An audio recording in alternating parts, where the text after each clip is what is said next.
She sells seashells on the seashore. Yes. Omega has just unveiled a brand new watch, and you probably can guess what it is. It is a brand new Speedmaster. Now, this Speedmaster is unique. Each dial is equipped with its own pattern of meteorite. So no two dials are the same, and this is the first meteorite dial from Omega to feature a moon phase complication. However, this moon phase complication is very, very impressive. It is a dual hemisphere moon phase complication, which shows the moon phase in both the northern and the southern hemispheres.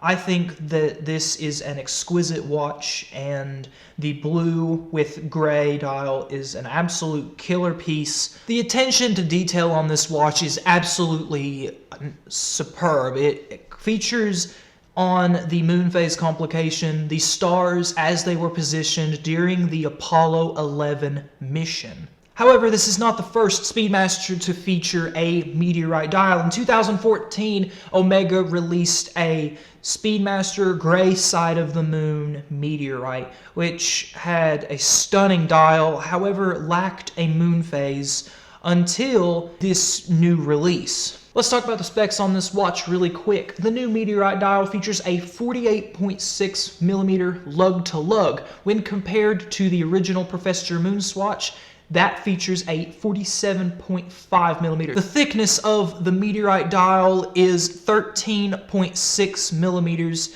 and the thickness of the original Speedmaster Professional is 13.2. Next, we have the case diameter. The case diameter of the meteorite is 43 millimeters compared to the Speedmaster Professional at 42. And finally, we have the bandwidth. The bandwidth on this is actually 21 millimeters, whereas on the original Speedmaster Professional, it is only 20 millimeters. So there are some differences in the sizing of this watch. However, Omega does offer the ability for you to purchase a strap rather than a bracelet.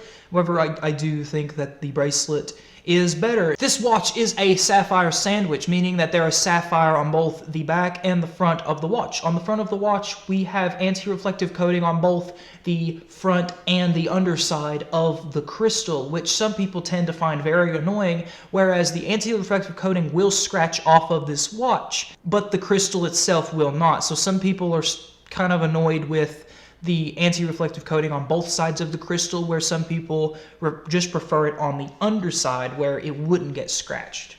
The caliber used in this watch is the Omega manual winding 9914 movement with an impressive 60-hour power reserve.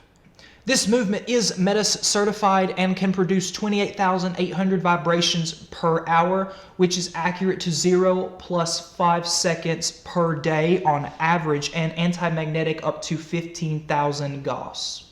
And now we're going to move into my personal opinion on this new release. So first to note, this is just another Speedmaster, and of course when you look closer, you realize that each dial is unique, which brings its own unique design to it. The little details on the moon phase matching the Apollo 11 mission, I think, is superb in itself.